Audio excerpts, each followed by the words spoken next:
continuamos, mais ou menos no desporto. Broadcasting em direto, reinventado com 5G, é o nome do próximo caso. Está aqui mais perto de mim o Nuno Rosso, é Head of Cloud Services da Ericsson Portugal. Também o Pedro Dória, Head of Mobile and Fixed Voice Devices Engineering, da NOS. E também o Pedro Vieira, realizador de televisão da EMAV e da TVI. Sejam também bem-vindos e faço-vos o mesmo convite, que possam apresentar-nos o vosso caso.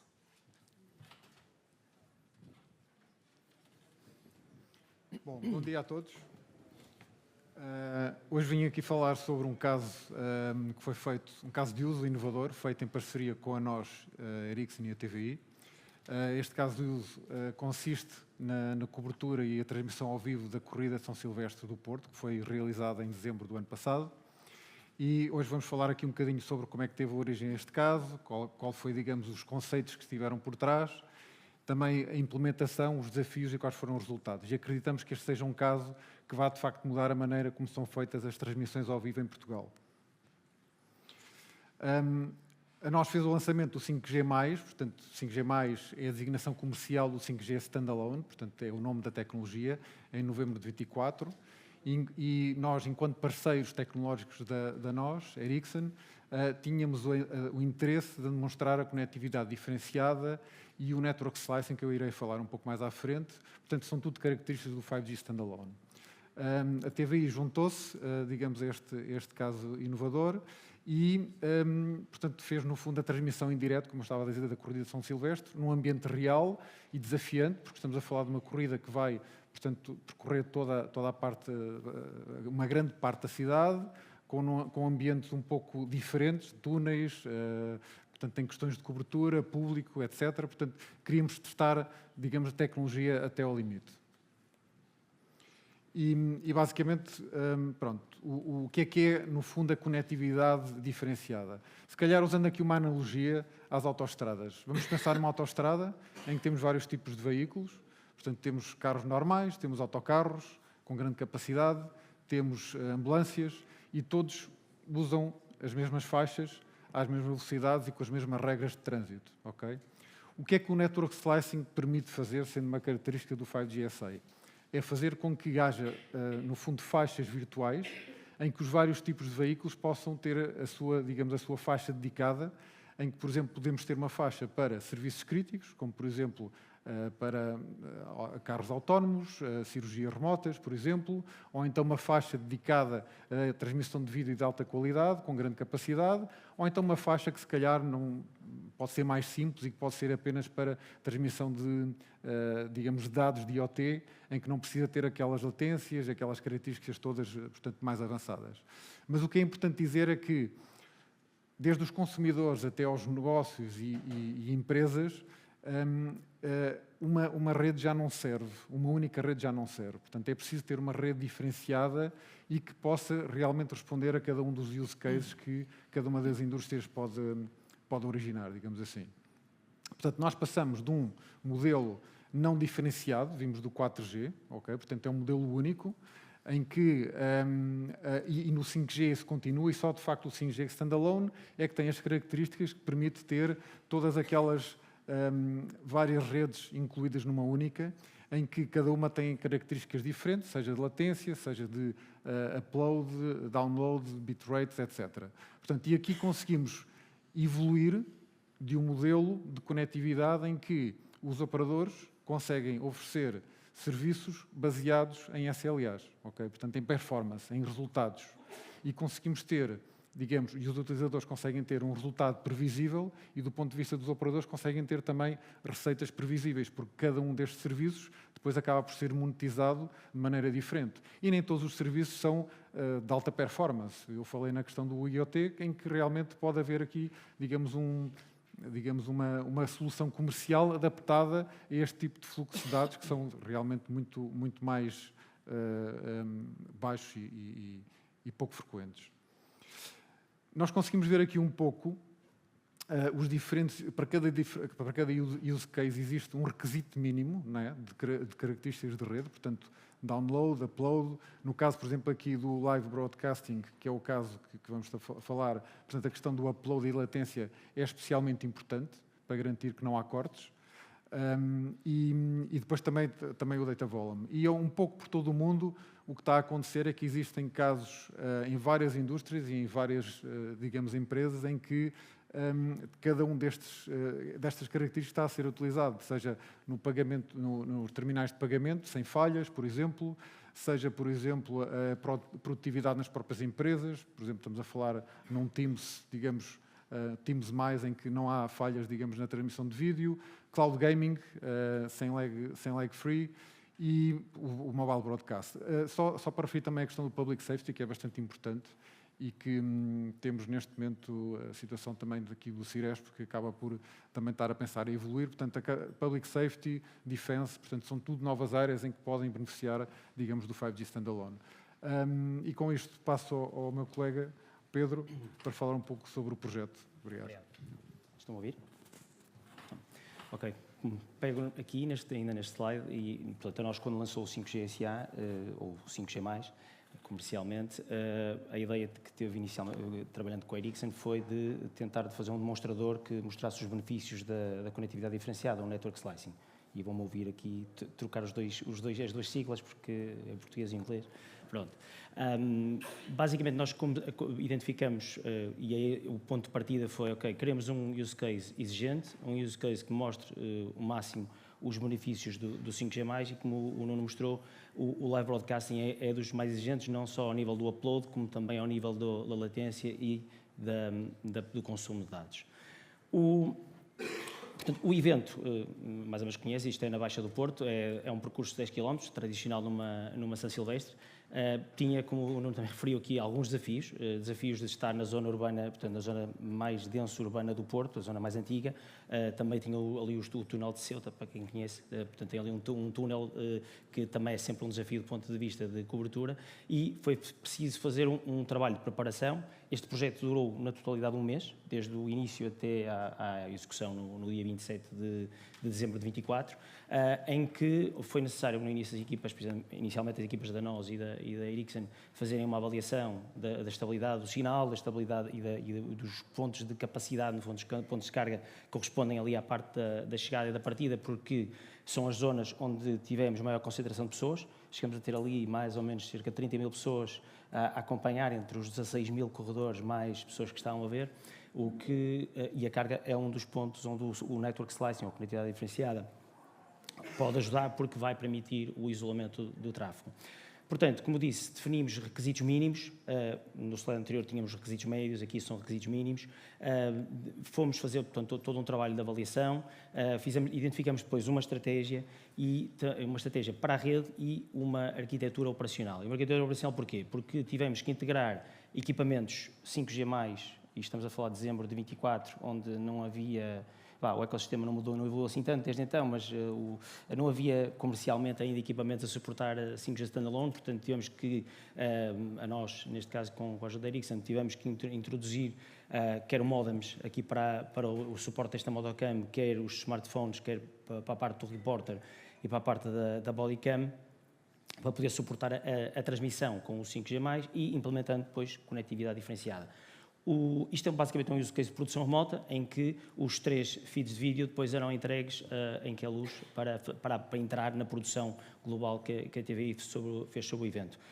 Ainda sobre os desafios destes 3 use cases, 2 estão em mobilidade. Portanto, tivemos que acautelar possíveis problemas de mobilidade ao longo de todo o percurso, garantir que todas as estações que serviam a zona tinham os settings necessários para poder oferecer a qualidade de serviço necessária. E há ali um que é o do repórter, que é um mais tradicional, que era estático, era não, os aliados, e aí o problema era mais o tema da capacidade. Importante referir que esses 3 use cases, esses 3 streams de vídeo, estiveram em simultâneo e chegaram a estar em simultâneo na mesma zona, que aí foi o maior desafio. Do ponto de vista de estratégia de implementação do slicing, a nossa preocupação foi garantir a reserva de recursos, essencialmente no upstream, mas também no downstream, porque nada funciona no upstream se não tiver um bocadinho de downstream, porque há sempre sinalização que é transferida nos 2 sentidos, entre os equipamentos e a rede. E também no tema da mobilidade, houve a necessidade de acautelar a entrada em todas as células ou todas as estações que serviam, de forma a garantir que não havia qualquer tipo de falha e para garantir o sucesso do evento. Relativamente ao sucesso do evento, foi total, isto é, nós, como mostrei no início, no slide anterior, tínhamos thresholds mínimos na ordem por stream, na ordem dos 8 megabits, em upstream, nós conseguimos oferecer 15, portanto estivemos completamente à vontade, e estes 15 foi mesmo no cenário em que tivemos os 3 equipamentos em simultâneo e, no fim, na meta, quando tiveram os 3 em simultâneo no mesmo local. Não houve qualquer problema a nível de vídeo, portanto, na transmissão de vídeo, não foi necessário fazer qualquer ajuste a nível da transmissão para adaptar codecs, nada.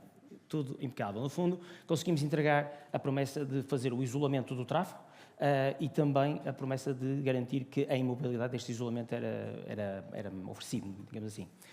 Passo agora um bocadinho aqui ao Pedro para ver a perspectiva da TVI sobre como é que as coisas ocorreram. Ok.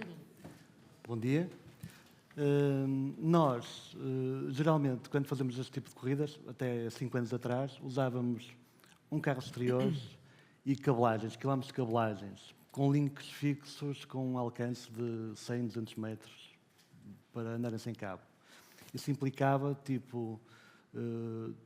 ter uma logística muito maior, muito mais gente no terreno. Praticamente seriam 40 pessoas, agora são 20. Além disso, permite, além da poupança orçamental, há um ganho de flexibilidade da própria criatividade do nosso trabalho, porque não estamos restritos aos pontos previamente fixados para essa posição de câmaras. Usamos as motocams, usamos drones, usamos posições de platô, isso tudo depois é junto num local. Antigamente seria no carro exterior, foi migrado para um sistema misto e agora a corrida São Silvestre foi uma corrida remota, ou seja, nós recebíamos os feeds todos e esses feeds todos de uma regi, o sinal ia a Queluz, ia ao porto e era trabalhado e era entregue o produto final à emissão. Portanto, depois nós já trabalhávamos com 4G, ganhamos alguma liberdade, mas tínhamos um problema, que é o problema de a concentração de público. O que é que isso faz? Uma zona como os Aliados, como o Nuno disse, além de termos problemas de reflexões de sinais estranhas e temos um túnel lá no meio, temos outra coisa. É que estavam 10 mil pessoas lá dentro. E além de que é uma corrida social, em que os próprios corredores vão com telemóveis a gravar, tudo a pedir vídeos, lives, e, portanto, nós não temos reserva de banda para nós. O que é que a nós nos veio trazer? Veio-nos trazer segurança. Dizer, ok, vocês, estes sinais têm garantidos. E então, não houve zero falhas desde a partida, na Avenida dos Aliados, à chegada nos Avenidas dos Aliados, passando por túneis e por zonas mais distantes, onde não há tanta capacidade como nos Aliados. E isso fez com que, pronto, nos dê uma garantia, o 5G+, dá-nos a garantia de uma criatividade, que não vamos de um suporte aos nossos trabalhos que faz que nos garante um êxito completo. Ou seja, não estamos sempre... Ele referiu ao bocado que não há os macroblocos, problemas de codificação e descodificação. Porquê? Porque há sempre fluxo. E ao haver fluxo, há sinal em casa dos telespectadores. E é isso que foi um sucesso nesta operação.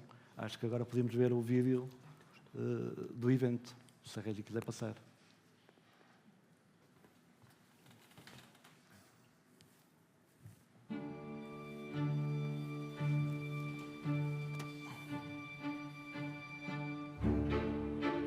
Esta ação é a primeira ação em Portugal onde vamos demonstrar num evento real um use case concreto, use case de transmissão de vídeo em tempo real, através do 5G+, e o 5G+, é a evolução do 5G. O 5G standalone, na nós, o 5G+, é a evolução dessa tecnologia.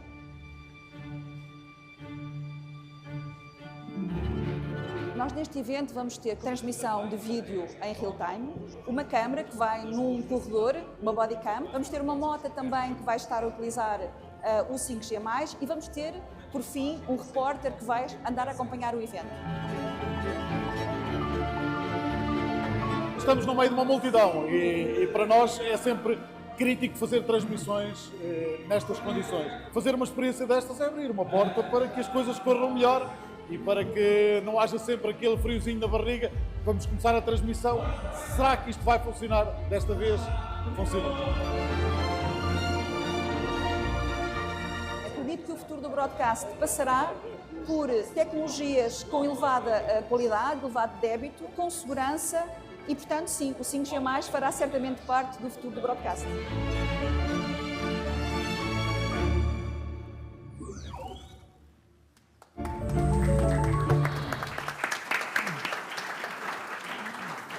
Sem falhas. Sem frisar a imagem. Sem frisar a imagem. Sem problemas. Nuno, que mais aplicações do 5G vê para outras indústrias?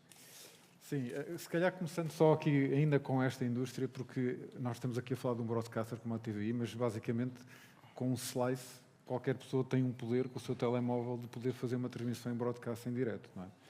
Por exemplo, estando Quem trabalha em televisão, essas pessoas são as nossas principais adversárias, porque é um roubam-nos mercado, a rede. é um mercado livre, digamos assim.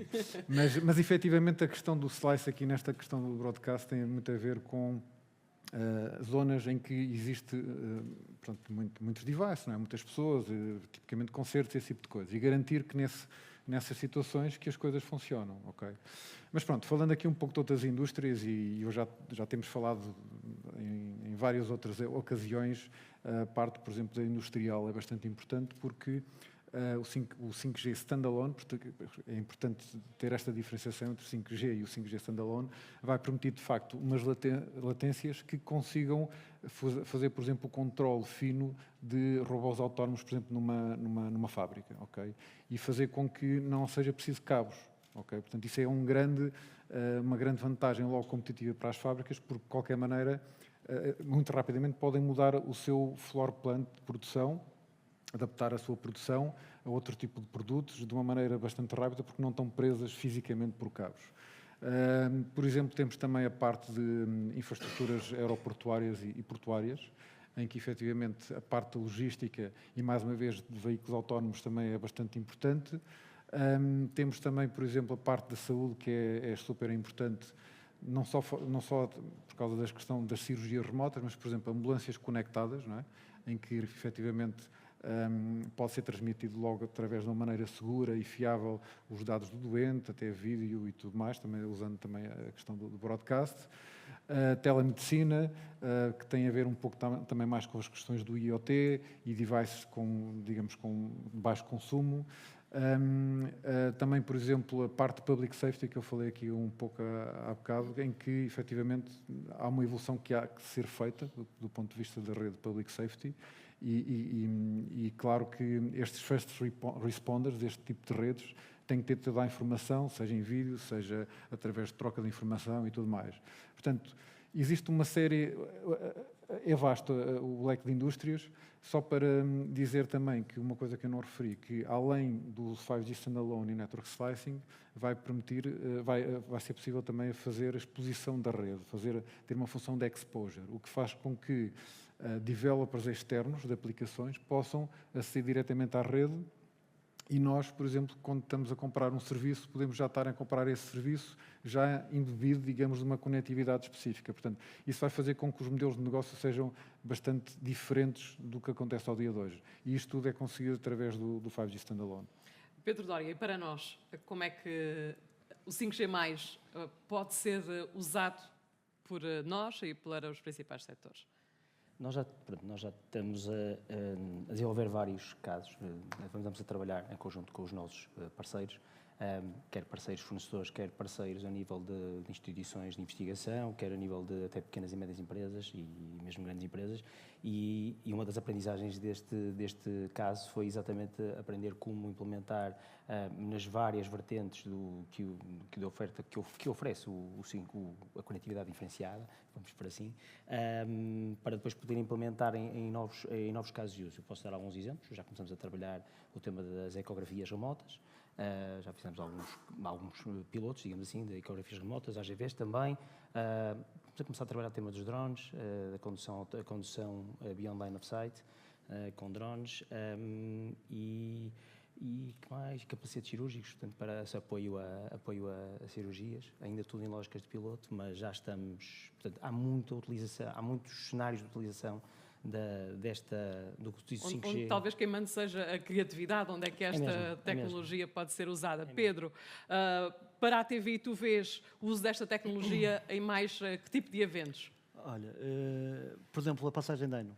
Onde toda a gente está ao telefone e nós queremos fazer um direto e não conseguimos. É o logo. Vocês já agora, estamos a chegar. É isso. E qualquer festival de verão, as corridas, que há muitas para este país, tem que ser sempre com 5G SE, com 5G+, porque senão não temos a garantia que temos de termos sinal e estamos muito restritos. Assim somos criativos.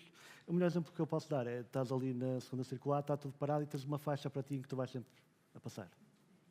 Uma faixa Está tudo dedicada. engarrafado e é uma faixa dedicada para ti. Pedro Vieira, Pedro Dória, Nuno Rosso, agradeço aos três terem estado connosco pelas vossas partilhas e pelo vosso otimismo. Obrigada.